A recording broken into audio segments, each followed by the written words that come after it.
Olá, boa noite a todos, né? Eu agradeço a oportunidade de estar aqui novamente, estar prestigiando aí o polo Unip da Ercília. Agradeço também a professora Jennifer, a professora Kate, que é tutora aí dos cursos de bacharéis, também do polo Unip Ercília. Agradeço a professora Viviane, que é a coordenadora do polo, e todos os profissionais, né? Os estudantes aí do polo da Unip da parte da Ercília aí, para vocês estarem prestigiando a gente e tá curtindo essa live aí que eu vou falar para vocês a respeito dos 5 sentidos do cuidar.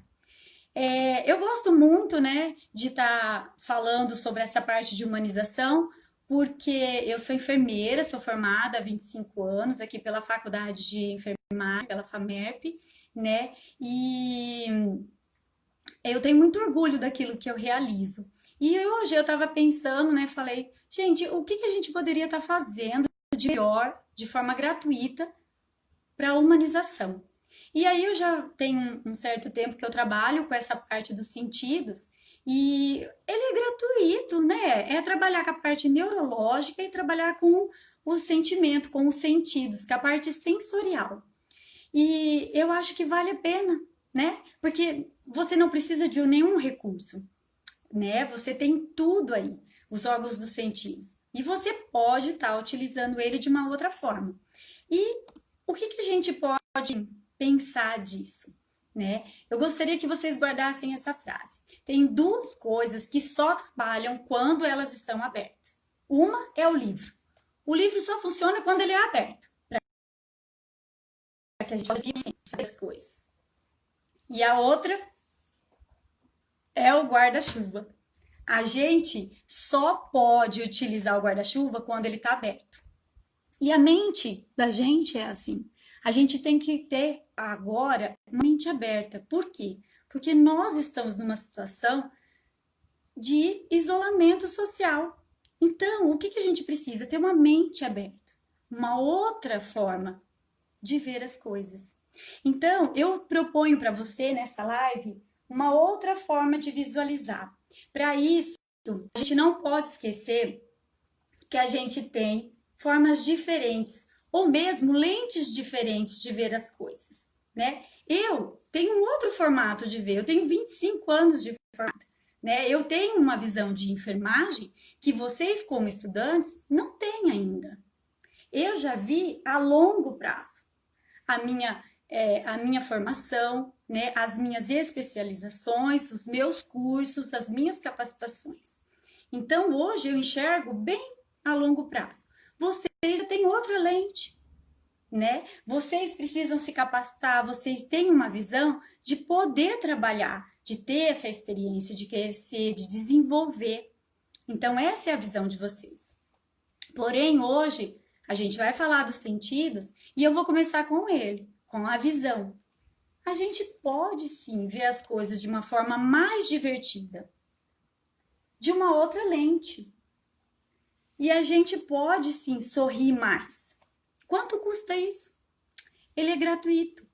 O que eu tenho aqui para mostrar para vocês é uma outra lente. É uma lente cor-de-rosa.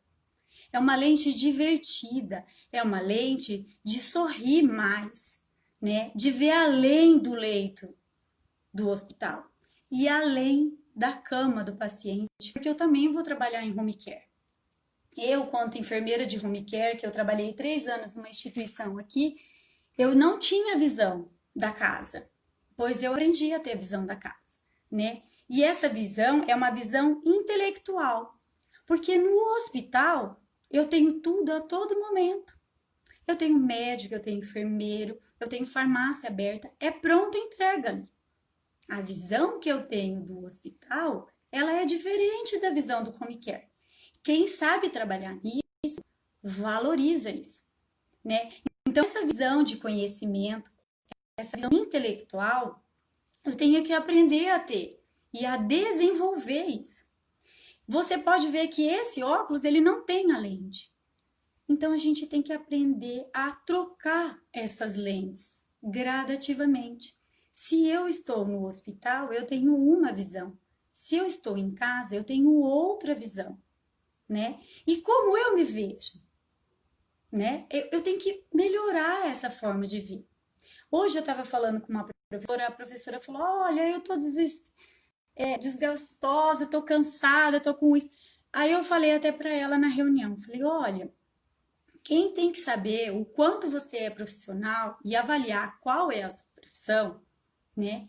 É você. Você que tem que mensurar a sua capacitação. Você que tem que mensurar a sua competência. Não são os outros que vão direcionar o que você faz, a não ser você mesmo. Pessoal, eu vou até agradecer a turma de Badiba City, tá? Que eu tô vendo que elas estão aí na live. São pessoas que eu considero muito, que eu aprendi muito, e são pessoas determinadas a educar. E a educar pessoas e são crianças, né? Então eu tenho que valorizar muito, porque são bons profissionais que vão formar ótimas crianças e essas crianças vão ser, com certeza, excelentes adultos, né? A gente tem que ter gratidão por isso. Então, a gente vê a cada situação, a cada olhar e observar. Às vezes as coisas podem ser divertidas, sim, né? E hoje a gente tem que ter esse momento de um outro olhar. Ainda na parte do hospital ou mesmo no home care, eu não posso deixar de ver as coisas de uma forma minuciosa e aí eu mudo a lente. Não é verdade? Por quê? Porque a gente tem que transformar aquilo que a gente tem com aquilo que a gente pode ter, né? Sem custo, porque hoje está tudo muito difícil. E transformar isso só tem uma forma. E agradeço novamente a parte das escolas e das creches aí, né? Eu sou professora de enfermagem já faz mais de 18 anos que eu trabalho com treinamento, né? E eu agradeço isso. Por quê? Porque ontem em aula eu até estava falando, eu tenho vontade de transformar isso, de transformar o cuidado. Porém, a gente só consegue fazer essa transformação não só com a palavra, mas com o exemplo. É o exemplo que vai arrastar você a modificar isso. Então, a gente precisa ter uma outra visão. E agora eu utilizo outra lente. A visão dentro do hospital, ela deve ser detalhada. Detalhada no prontuário, na hora de preencher. Detalhada na hora de ver a medicação, a miligramagem. Ai, mas é difícil. É difícil. Portanto, eu tenho aqui uma medicação que vai ajudar bastante vocês nesse momento. É uma injeção de ânimo. E ela é gratuita, tá? A gente precisa constantemente se animar a executar essas coisas. E quem anima a gente? A gente mesmo tem que buscar esse ânimo. Ou então na equipe com quem a gente executa. Na live passada eu falei, você é a soma das 5 pessoas que você se conecta, que você fica próximo. Escolha bem essas pessoas, porque são essas 5 pessoas somadas que vai determinar o que você é. A gente tem que manter e zelar o bom humor, o alto astral, porque o paciente que está em casa e ele tem que se estabelecer, se reestabelecer no home care, ele vai melhorar. Ele vai ter alta do home care. Inclusive, quando a gente trabalha no home care, a gente põe uma foto até para o paciente visualizar como ele era e que ele tem chance de sair dali. A gente tem que aprender a ver isso.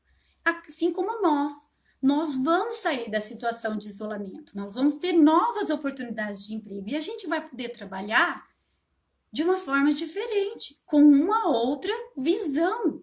É isso que eu estou falando para vocês. E a gente tem que ter essa visão de preparação, né? De se empenhar agora em fazer alguma coisa diferente. É isso que a gente tem que ter. Bom, pensando ainda nessa parte de visão, né? Se for determinado e acordar todo dia e ter a visão que aquele dia vai ser o melhor, para mim já está feito. Já é um desafio, né? Então a gente tem que se empenhar em fazer isso. Todos os dias é um desafio acordar de bom humor, né? E persistir naquilo que a gente quer. Porque às vezes, quando a gente está numa área de hospital, ou às vezes numa área de home care, ou mesmo no ensino, a gente está determinada que aquele aluno aprenda, que aquela criança consiga fazer uma um desenvolvimento, né, uma pintura ou alguma coisa, no caso, em relação à creche ou à escola, né? E a gente está determinada a fazer aquilo, mas ele ainda não está. Ele ainda não tem esse amadurecimento. E a gente tem que aprender e ter a hombridade e a humildade de não querer colher a fruta antes do tempo. Tudo tem seu tempo, já dizia Paulo Freire, né? Na parte de ensino. A gente não pode ensinar a pessoa a fazer o melhor se ela não quer aprender. Ela precisa aprender aquilo. Eu não posso dar uma medicação para um paciente se ele não quer melhorar. Em casa, no home care, né, é mais difícil. Por que é mais difícil essa visão? Porque ela tem visão do todo, da família. Ela agride a família lá no home care. Né? Você tem a família que fala, olha, faça o curativo desse jeito. Não faz desse jeito. Não, troca a fralda desse jeito. E ela dá muita opinião. Já no hospital você já tem uma autonomia. É uma outra visão. Então a gente tem que aprender a diferenciar uma visão da outra. E aí a gente vai para o outro órgão do sentido, que é a audição. E a audição, né, eu adoro isso daqui. Eu uso muito em sala de aula, os meus alunos sabem. Esse de sineta, ele determina o tempo. Ele determina que o tempo está passando, que o tempo está se esgotando. Ou ainda ele determina que o almoço vai chegar, que o preparo já está pronto. Então eu posso me alimentar. Então existem situações até de domador de animais, né, que utilizam a audição. Por exemplo, quando a gente escuta, né, a diferença, né, a gente escuta o som de alguma coisa e mesmo dentro de um hospital, na UTI, o som é utilizado hoje em dia. Ah, não é verdade. São os doutores da alegria. Eles vão lá e levam a música. A musicalidade, ela muda as coisas. Ela muda o formato, a sensação de bem-estar dentro da pessoa, seja ela doente ou não. Por que muitas vezes nas escolas, nas apresentações de final do ano, a gente faz a bandinha? A criança fica toda empolgada de pegar 2 bastão e bater um no outro. Ou mesmo tocar um pandeiro. Então, a musicalidade, ela favorece o bem-estar. Ela te remete a lembranças satisfatórias. Porém, ela também trabalha com o emocional e ela te lembra da tristeza. Mas existem trabalhos científicos de profissionais, né, que levam violino, que levam violão até a UTI e muitas vezes quando o paciente está entubado, ele ainda se emociona. Então, a gente não pode esquecer que dentro de um centro cirúrgico, na visão de um hospital, a última coisa que é anestesiado é a audição do paciente. É a última coisa, né? E qual é a primeira coisa que volta da cirurgia? É a audição. Tanto é verdade que o médico faz, olha, atenda ao meu comando, não mexe em nada, acabou a cirurgia, você tá bem, tá tudo certo. Então, a gente tem que aprender a valorizar a audição. Esses órgãos do sentido, muitas vezes a gente valoriza na perca, né? Quando eu não enxergo bem e aquilo me atrapalha, né? Quando eu não escuto bem e aquilo me atrapalha. Existem pessoas que sem óculos não escutam. Então, ela tem que ter a visão juntamente com a audição para estar trabalhando. Existem várias informações que são congruentes nos órgãos do sentido. Porém, o enfermeiro, qualquer profissional tem que estar muito antenado com tudo isso. E tem que estar empenhado em estar utilizando isso. Porque, às vezes, é no escuto de uma bomba, é no escuto de uma sineta, de um alarme, que a gente vai ver que o paciente está correndo algum risco. Em casa os sons se misturam no home care, né? Então eu tenho que muitas vezes verificar se a pessoa está batendo panela, eu tenho que verificar, ou escutar, ou ver a respiração, ou mesmo fazer a aspiração. E aí a pessoa tá ligando o liquidificador, ela tá batendo panela, tem o cara que tá cortando a grama do vizinho, tem uma professora do lado, que é professora de música, ela tá tocando piano e assim por diante. Então, esses sons todos, eles são modificados e o enfermeiro, ele tem que estar treinado a ouvir e a prestar atenção nisso e ter uma confiança naquilo que ele escuta. Mas nada comparado a ouvir o paciente. E a gente não tem tempo. Nossa, é muito difícil. Quem trabalha na área hospitalar sabe disso. É realmente difícil parar e ouvir o paciente. Então, a gente tem o horário para dar medicação, o horário para fazer o curativo, o horário para o banho. Mas para parar um minutinho e ouvir a queixa do paciente é mais difícil. Geralmente, isso ocorre ao final do plantão. Por quê? Porque nós temos que registrar o que aconteceu e aí você para um pouquinho e fala, olha, o que é que aconteceu hoje? Tá tudo bem? O senhor fez isso? Como que tá? E aí você vai ouvir. Não realmente ouvir, né? Você vai levemente escutar, porque ele fala, eu tive isso, isso, isso. Você fala, tá bom, então. E se ele conseguir explicar, aí você vai tomar um tempo maior. Então, a gente tem que se empenhar, né? Em estar ouvindo, em estar escutando a queixa do paciente. Esses dias, né, eu fui chamada para fazer um trabalho a respeito de ouvidoria e muitas vezes a gente não tem tempo. Não tem tempo de ouvir. Hoje, o barulho do celular, o alarme do celular, ele te desperta para uma coisa ruim. Aqui na minha casa, nós moramos em 4 pessoas. Todo dia de manhã, eu tenho 4 alarmes diferentes em horários diferentes. Todos despertam, né? E já despertam naquela angústia que já tem que ir para a sala de aula, tem que ligar o computador, tem que fazer isso, tem que fazer aquilo. Então, é muito complicado isso. A gente fica escravo do som.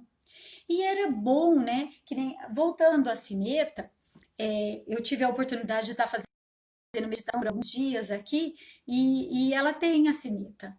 Ela tem a sineta de começar a meditação, você se colocar naquela mensagem e babucilar o mantra. Para que isso? Para que você aprenda a ter a concentração.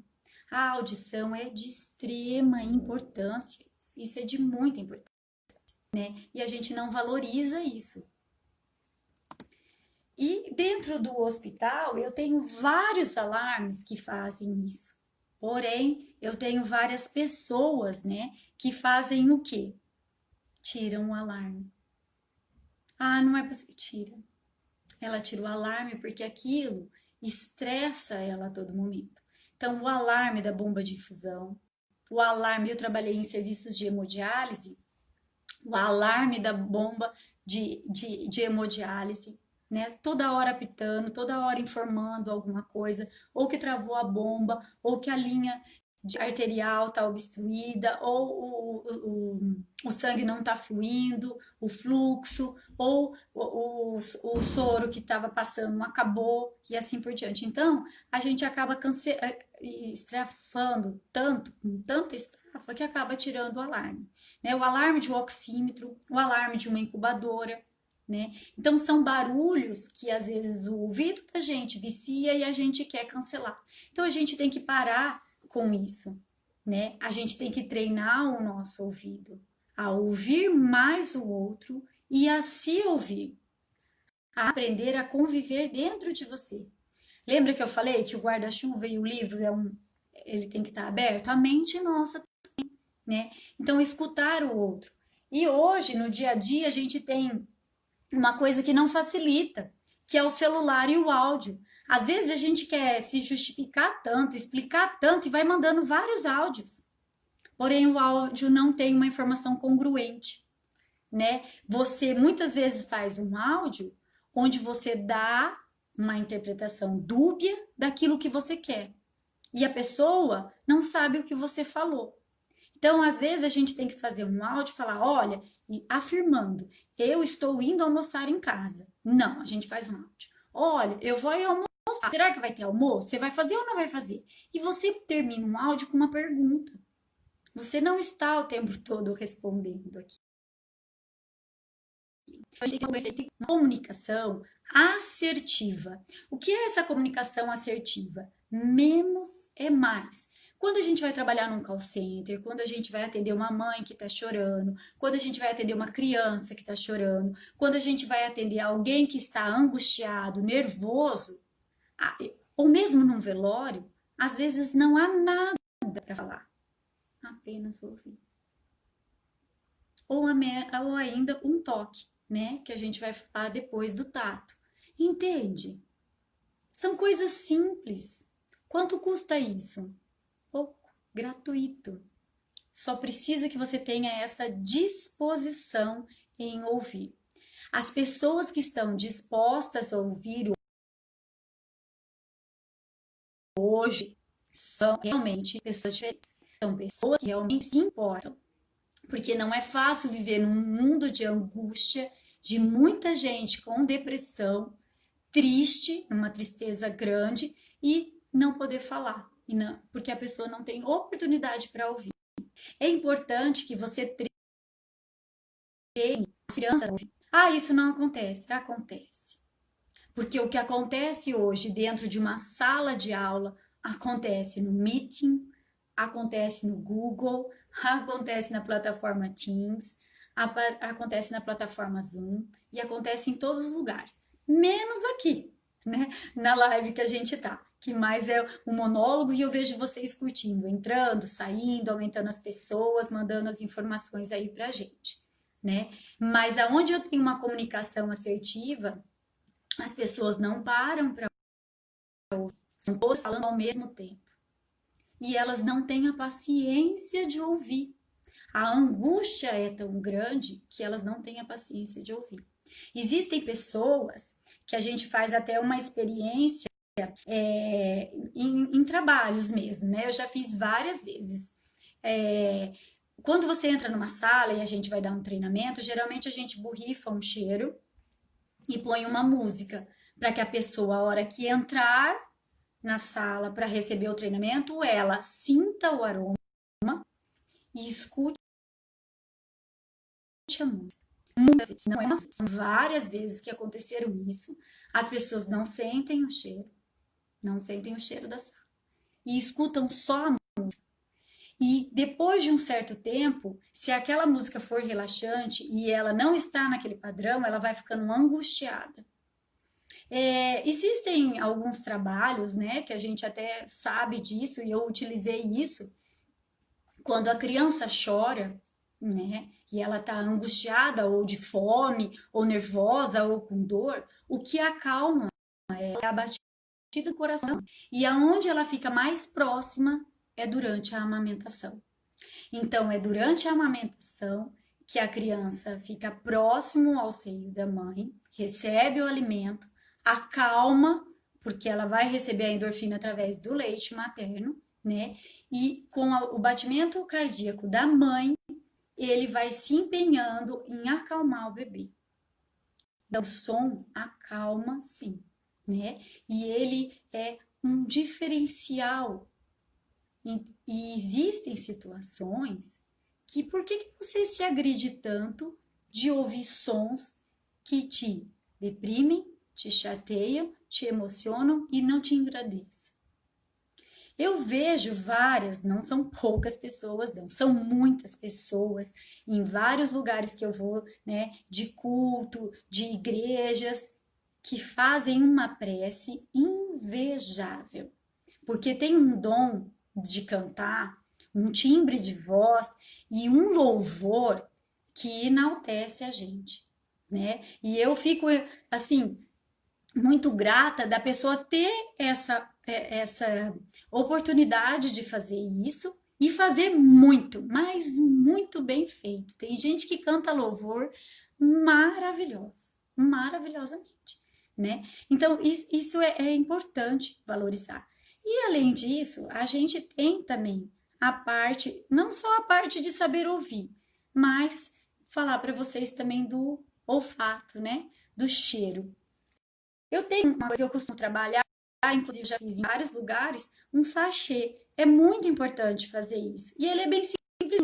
Você pode fazer com sagu, bolinhas de sagu, pega um filó, uma rendinha e pode pôr uma florzinha aqui. Olha, você não gasta nada para fazer isso. pode fazer em casa com seus filhos. E o que que você coloca aqui? Óleo essencial. Pode ser alfazema, né? Pode ser eucalipto, pode ser maçã, pode ser qualquer essência que acalme ou que te motive, né? Diante disso. Entra lá, procura na internet como faz com óleos essenciais. Isso valoriza porque o cheiro também te remete a lembranças. O cheiro da chuva molhada, né? O cheiro da terra, ou mesmo da poeira quando ela vai levantando quando vem a chuva, né? O cheiro de um café. Eu mesmo nessa quarentena treinei bastante isso, em chegar em casa e ter essa situação de montar um café, fazer todo um preparo de xícara, de montar junto com a minha filha e com o meu filho, e agora é a hora de tomar o café. E o café, ele tem que ser degustado. Depois a gente vai falar isso no paladar também. Mas cheirar. Por que que as pessoas, quando cozinham, né, e você vê nesses lugares que estão fazendo, fazem assim, ó, para sentir o aroma, né? E dentro do hospital, como é isso? Olha, dentro do hospital é difícil, né? A gente vai trocar uma fralda justo na hora que chega a dieta do paciente. O paciente com colostomia, ele é constrangedor isso para ele. A outra pessoa sentada do lado comendo e ele tá com bolsa de colostomia. E em casa? Nossa, em casa é muito mais complicado, né? Porque toda hora todo mundo entra no quarto e não tem a privacidade. O cuidador já se misturou com a parte da família, ele mesmo já faz a comida, já faz todas as coisas, já entrega para o paciente, daqui a pouco ele limpa a mão, ele cuida do paciente novamente, e aquilo vai se remoendo, né? E fazendo as coisas. Até eu olhei ali até o Guilherme falando do café, e eu lembrei da parte do órgão sensorial. Então, a parte neurológica da região do olfato, ela está relacionada à têmpora aqui. Tanto é verdade que quando a gente sofre acidente de moto e bate a têmpora, essa região e a perda do olfato, e às vezes a parte de gustação, ela se perde também, tá? Eu tenho pacientes que já sofreram acidentes de moto, bateram essa região temporal aqui, e aí perderam um pouco a sensibilidade do olfato. E um desses pacientes até falava assim: nossa, professor, o que eu mais sinto é que eu não tenho mais o cheiro do café. E é uma coisa que eu sinto porque me dá um bem-estar, né? O cheiro da fazenda, né?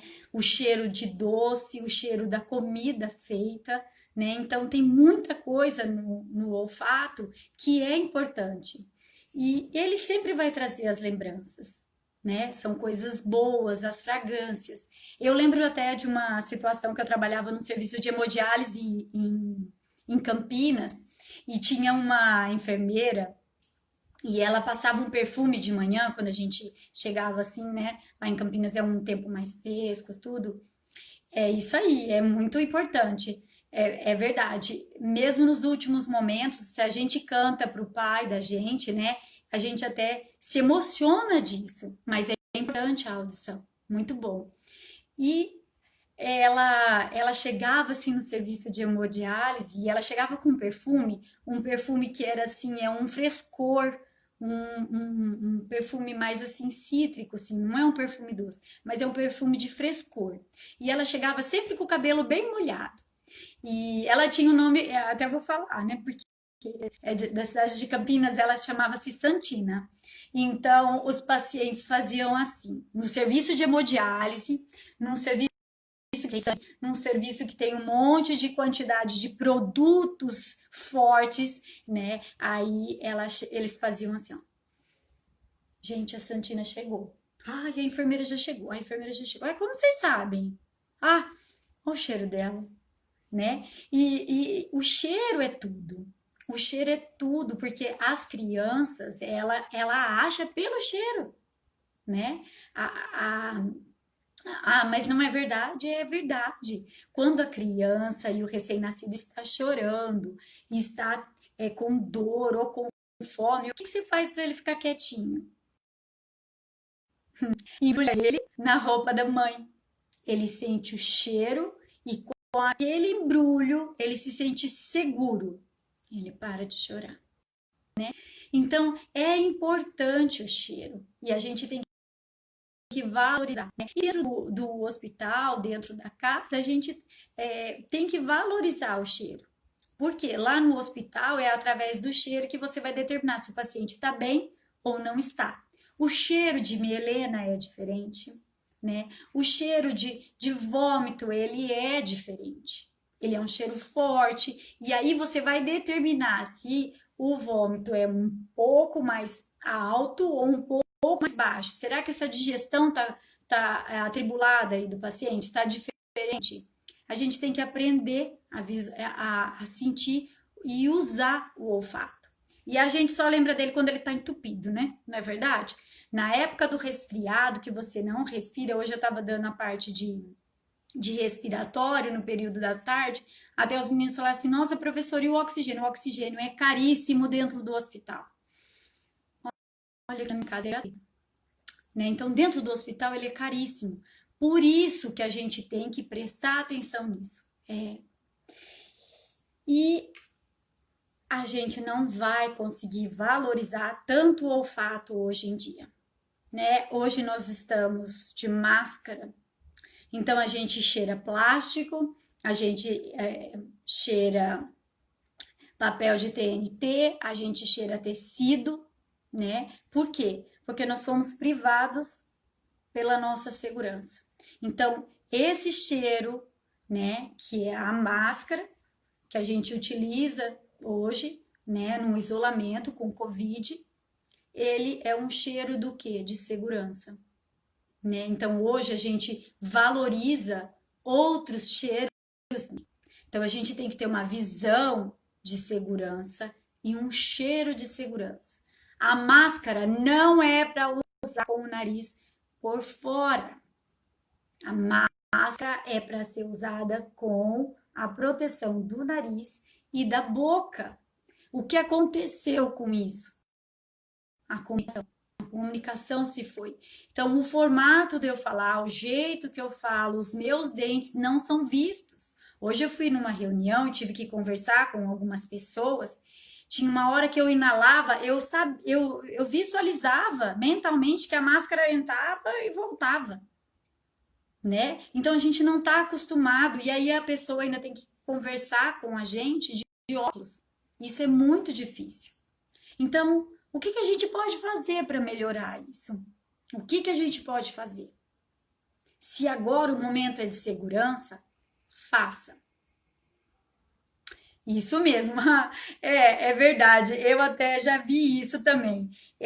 Eu trabalhei numa UTI infantil e uma vez a gente cuidava de uma criança, até ela chegou sem conversar, sem nada, chegou, já estava entubada, tudo. E a hora que ela saiu, ela teve alta, melhorou, daí ela foi para pediatria. A gente foi lá se despedir quando ela teve alta da pediatria. E foi exatamente isso aí, Roseli, que a criança falou. A gente passou e aí tinha uma enfermeira que estava perto dela e falou assim, ó. Ela falou assim, você ficou cuidando de mim. Aí até a enfermeira falou assim, como você sabe? Aí ela fez assim, ó, o seu cheiro, eu sabia que você ficava cuidando de mim. E ela reconheceu o cheiro da enfermeira, né? Então é bacana isso, é bacana valorizar isso. E quem não gosta, né? Depois que o paciente toma um banho maravilhoso, quentinho, passar, ó, é complicado, mas na casa do paciente a gente passa assim, passa talco, né? E o talco com o bumbum do nenê, o talco no bumbum do idoso, né? Tem muitas pessoas que são de idade e gostam do talco. Ah, mas faz um alvoroço, então passa um talco seco. Mas tem muita gente que gosta do cheiro do talco. E ele dá uma sensação, né, de frescor, de limpeza, né, de bem-estar. Então o cheiro dá sim, né, uma sensação de bem-estar. O bom cheiro e o mau cheiro, que eu vou falar para vocês. Um mau cheiro que às vezes incomoda e a gente não sabe como vai fazer, eu vou dar uma ideia para vocês. Como você mensura o mau hálito? Você mensura assim, ó, você faz assim e cheira. Ai, rapaz, se tiver muito forte é porque você tá com mau hálito, tá? O mau hálito é uma alteração da parte do estômago, né? Porque as pessoas ficam muito tempo, às vezes, sem comer, sem se alimentar, sem beber água, tudo. Então, é bom fazer o teste, né? Porque ninguém gosta do mau cheiro. Ah, mas professora, não tem só esse cheiro de mau hálito. Tem o cheiro do chulé, né? Então a gente tem que cuidar disso. Cuidar do mau hálito, cuidar do cheiro do chulé, né? Cuidar do cheiro da axila. Então é importante, às vezes, a gente de mangas fechadas, porque você vai manusear o paciente e vai mexer na axila. Ninguém é obrigado, né? Você ligar um oxigênio, um oxímetro, alguma coisa e pôr na axila, na cara do paciente, né? Vamos pensar no bem-estar. Ah, professora, mas e o mau cheiro e o bom? Você tem que ver o bem, né? Um cheiro agradável e o mau cheiro também. Tem que se olhar, né? E ver e visualizar isso. Nem precisa. Eu tenho um amigo e ele é um consultor que eu trabalho com ele, até foi minha chefia. Ele falou assim: ai, feeling. Feeling só deu certo o cara que fez aquela música Feeling. Né? Não tem que ter um feeling, tem que ter um lance. Igual a professora tá falando aí, ó, o idoso pede talco. Sim, ele pede talco, porque remete ao bem-estar que ele tinha. Então existem pessoas, né? E por que o talco, ele evita o fungo? Porque ele seca ali, deixa a pele seca, ela trinca. Tanto é verdade, se você usar muita luva e ela tiver entalcada, ela vai trincando os seus dedos. Então ela resseca a pele, ela evita o fungo. E é bom usar o talco. Então, se o paciente gosta, deixa o paciente utilizar, é o bem-estar dele, né? A gente tem que valorizar isso. E a outra coisa que eu ia estar falando para vocês, além do olfato, é a parte do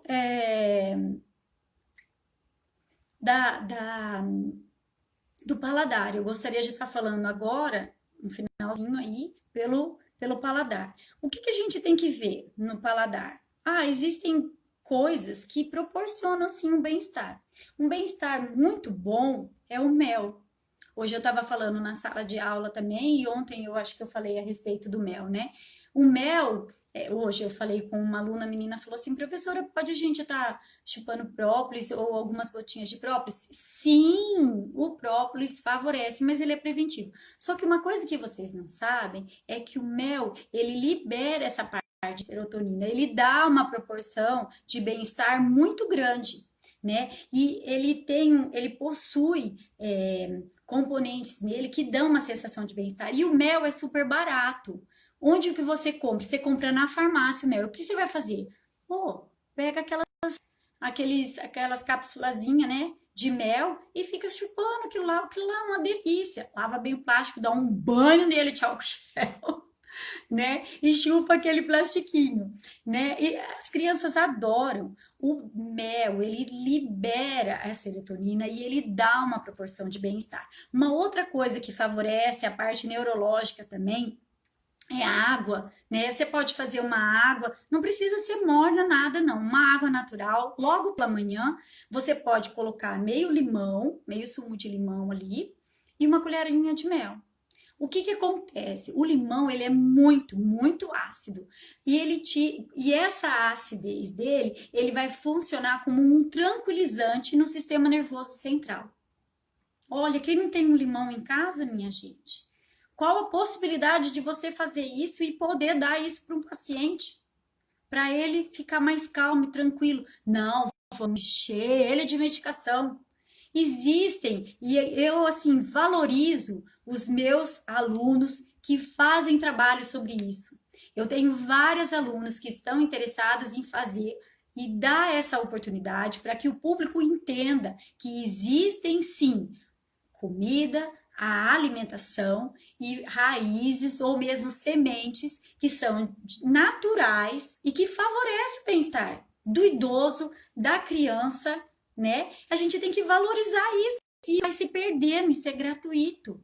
Todas as horas a gente tem que ver a medicação. Não, pega o que é natural.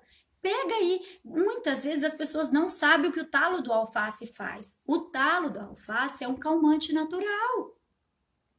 Ah, não acredito. O talo do alface é um calmante natural. Erva cidreira, né? Eu até lembrei agora de uma coisa. Tinha uma aluna que toda prova, ela me dava uma bala de erva cidreira na hora que eu ia aplicar a prova. A professora passou a se manter calma. Eu falava assim: olha, você vai ter que me trazer essa bala de erva cidreira o dia que eu preparo a prova, não no dia que eu aplico. Ela falou assim: ah, é verdade, para a senhora ficar bem calma na preparação da prova. Eu falei: é verdade, né? Então, chá de camomila, e muitas vezes as pessoas perderam essa vontade de estar tomando o chá. E tem um ritual de fazer chá. Chá, e mesmo mel com limão, fazer chá com as pessoas. A gente tem que valorizar isso. É tão simples. Olha, eu tenho até um trabalho que uma vez eu fui dar isso numa sala de aula. Aí a professora falou assim: Ingrid, não vão conseguir fazer a dinâmica. Eu falei: não, mas nós vamos fazer. E é verdade. Ela pegou uma água quente, né? E serviu para todas as pessoas num copinho pequeno. Então ela pegou a água, pôs uma água quente assim, num copinho, igual tem aqui. E aí o pessoal falou assim: ah, essa água tá quente. Ela falou assim: ah, pois é, então agora você vai assoprar a água. Por quê? Assopra a água. Então ela soprava a água até ela ficar mais fria. Existem pessoas que têm uma ansiedade tão grande que ela não tem condição de tomar o chá um pouco mais frio. Ela toma pelando até queimar a garganta, porque ela não tem a paciência de esperar a infusão do chá. E é verdade. Faça essa experiência. Quando você está nervoso, preocupado, estafado, pega uma água quente, põe numa xicrinha, assopra, sopra, até a água esfriar. E a hora que a água esfriar, joga ela numa plantinha, joga ela na pia, em qualquer outro lugar. Não precisa beber aquela água, mas você tem que estar respirando e assoprando, né? Então, esses são exercícios simples para a gente manter o nosso norte. É o que eu sempre digo para as pessoas que estão nervosas, preocupadas, estafadas. A pessoa que está nervosa, preocupada, ansiosa com tudo, e você está calmo, o que você tem que fazer? Você tem que colocar aquela pessoa na sua paz e não o inverso. Não o inverso. Não é aquela pessoa que tem que tirar da tua paz. É você que tem que pôr a paz nela. Isso é difícil. É muito difícil. Olha, tem gente falando aí, eu tomo chá quente. É verdade, olha eu tomo chá quente. Não pode, gente. Eu fiz essa atividade num serviço, tinha mais ou menos umas 20 pessoas. As pessoas não conseguiram fazer isso. E eu aprendi com essa professora porque eu estava realmente nervosa. E aí ela pegou e falou assim: ah, vamos lá tomar um chá. Eu falei: pelo amor de Deus, eu tô muito nervosa. Ela falou assim: assopra o chá. Eu falei: ah, eu já vou beber. Ela falou assim: não pode. Calma, respira. E é assim que a gente. Olha, é simples. São coisas simples da gente. Também não vai tomar um chá gelado, né? Mas pensa aí numa oportunidade que você pode fazer. Existem alguns outros alimentos que também liberam a serotonina. A batata, né, o azeite de oliva, as frutas. Então a gente poderia estar vendo uma possibilidade de melhorar a ingestão de frutas, né? E olha, é difícil. Vou falar com franqueza mesmo. É muito difícil hoje ter uma vida saudável, porque nada te favorece. Ter uma maçã, isso e aquilo. Mas existem frutas que são fáceis de você se alimentar. Você pode cortar e ter essa possibilidade de estar ingerindo ela naturalmente, né? Não ficar só tomando suco, tá? Então a gente tem que pensar, olha, quanta coisa que eu falei aqui que não custa quase nada, né? E às vezes a gente tem em casa essas coisas. E agora, finalizando, e ele não é o menos importante, mas esquecendo aí um pouquinho do paladar, né, do que a gente já falou e da alimentação, mas antes eu vou falar mais uma outra coisa, bem rapidinho a respeito da alimentação do home care. As pessoas ficam muito tempo sem se alimentar porque se alimentam por sonda.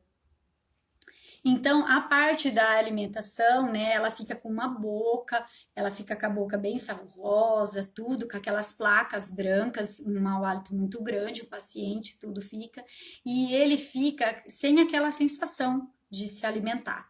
Então, se alimentar por sonda não é fácil, né? Se for temporário, muito que bem, mas se for um câncer, se for alguma coisa que já é mais permanente, não é fácil dar alimentação por sonda, né? Porque perde o gosto. A gente vai perdendo o gosto das coisas. E eu me lembrei de uma situação de um paciente de home care, que foi uma professora, uma enfermeira que estava falando com a gente, e ela cuidou de uma paciente que ela era japonesa. E ela não estava se alimentando. Ela não usava sonda, mas também ela não ingeria nada por boca. Tudo que você ofertava para ela, ela não queria comer. E aí essa enfermeira foi lá junto com a nutricionista fez um monte de coisa, passou dieta disso, daquilo, para ver se ela aceitava, dieta na colherinha, purê, isso, não aceitava. Ela se recusava à alimentação, né? E aí a enfermeira foi e falou assim, ó, pera lá, ela é japonesa, ela tem uma cultura diferente. E aí ela foi no ouvido da paciente, porque a paciente conversava, tudo, falou assim, o que você tem vontade de comer? Eu falei, eu tenho vontade de comer raiz forte, com gengibre, com muito shoyu, com tem, não sei o que tem. Aí a moça foi lá, né, a cuidadora foi lá, preparou uma comida japonesa forte e deu o que ela comeu até cansar. Por que isso? Porque o paciente vai se alimentar daquilo que ele gosta. Pensa o quanto é difícil para um diabético não poder comer o doce, não poder comer uma batata frita.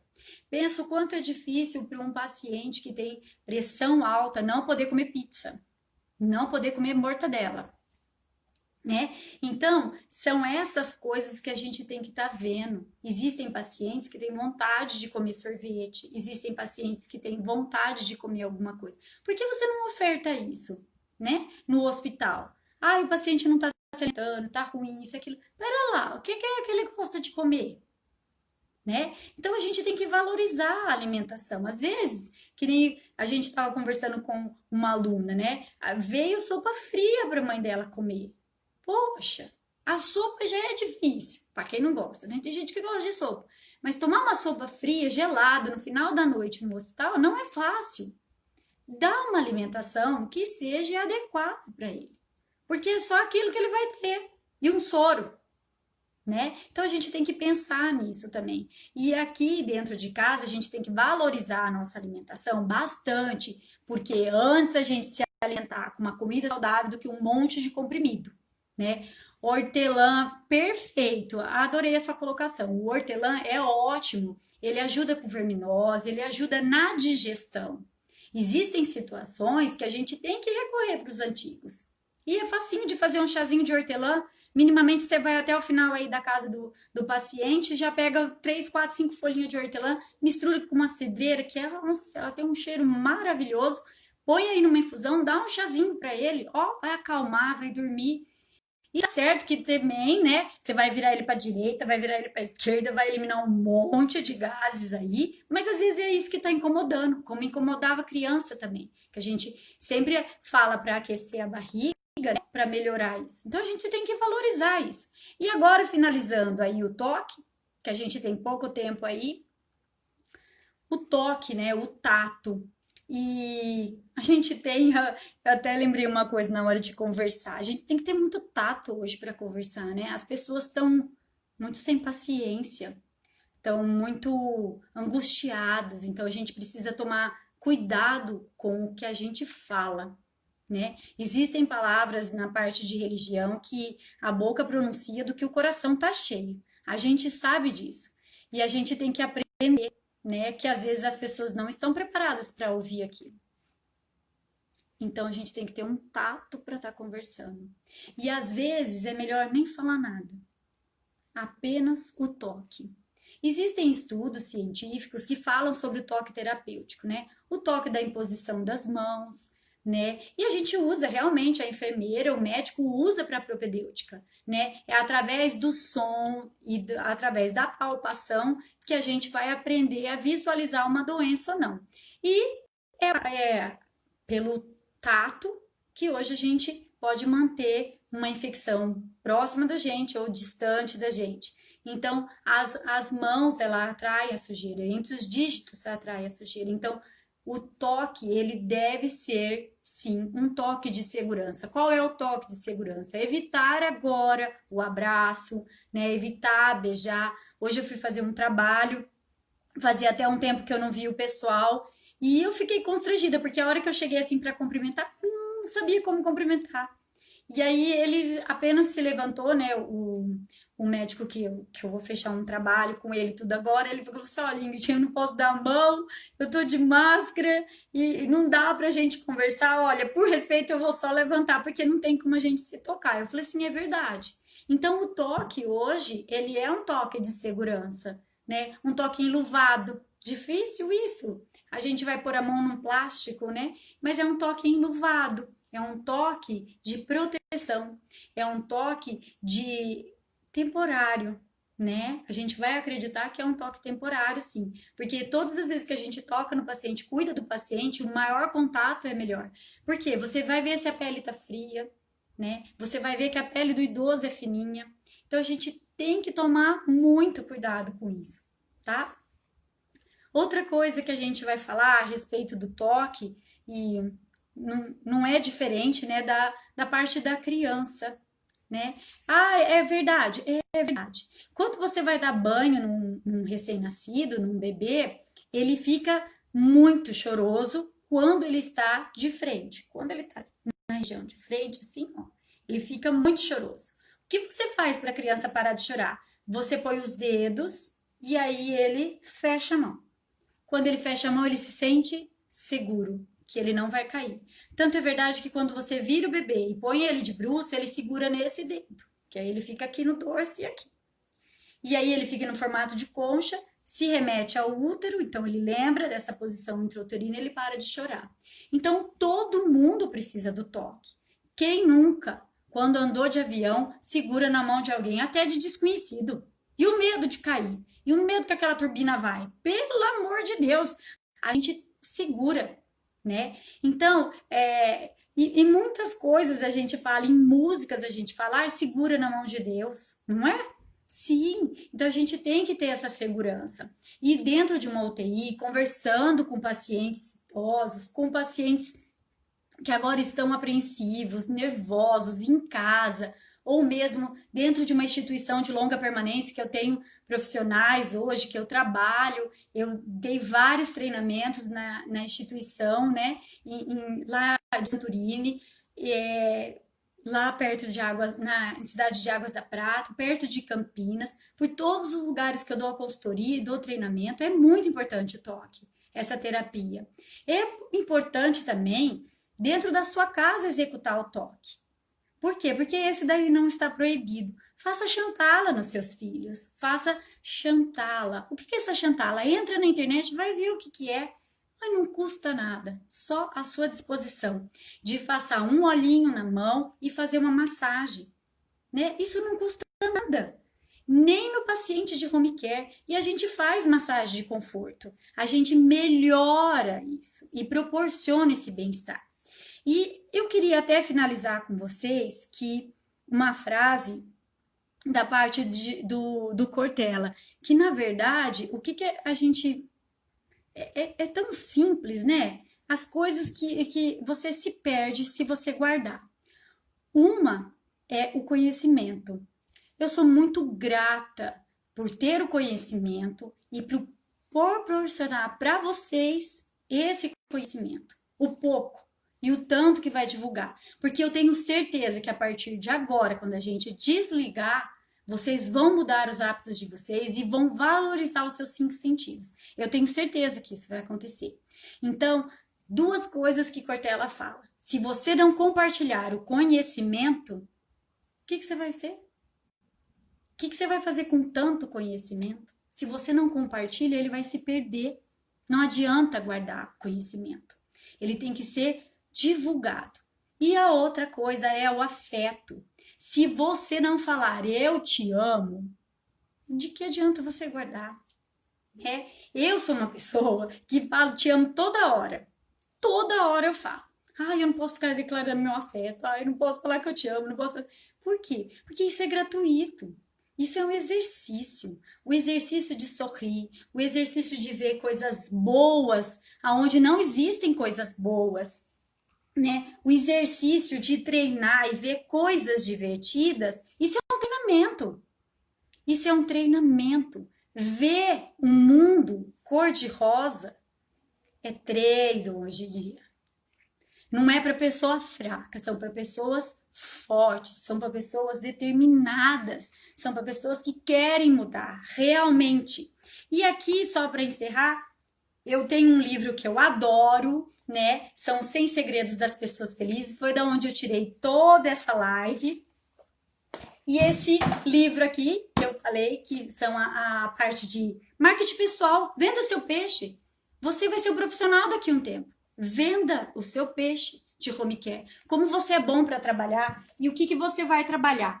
E aqui, no último, vocês ouviram que o livro caiu, é esse aqui. Problemas. Oba! Eu tenho uma frase que eu falo, e é de uma conhecida, de uma amiga minha, que ela sempre fala, ai, não quero problema pra mim não. E isso ficou, né? Eu falo sempre isso, ai, não quero problema pra mim não. E o meu pai sempre fala, eu vendo soluções. Por quê? Porque problema já tem de monte, né? E agora eu venho com esse desafio aí pra vocês. Problemas, oba, né? Que é do Homer, desse autor aqui. Por que a gente tem que fazer isso? Porque muitas vezes as pessoas vão ver uma oportunidade quando tem problema de crescer, de desenvolver, de inovar, de criar, né? Quantas oportunidades de emprego não vão surgir por causa de um único problema? Porém, tem pessoas que não vão fazer nada para isso, né? Apenas reclamar. E por último, finalizando, eu vou até prestigiar, se um dia ele for ver, né, o meu marido, que ele me ajudou a montar toda essa estrutura e ele é analista de sistemas. Então, o enfermeiro é difícil trabalhar hoje, na época do Covid, acredito. O professor também é muito difícil, mas o pessoal da TI, vamos bater palma, né? Não é fácil, porque se a tecnologia não tivesse aí, nós também não poderíamos estar fazendo nada, né? Então hoje a gente tem que valorizar a tecnologia, valorizar o que a gente tem e o que é gratuito. Muito obrigado, gratidão por ter ficado aqui. Nós temos 62, 63 pessoas. Muito obrigado. A gente se vê na próxima live. Até mais.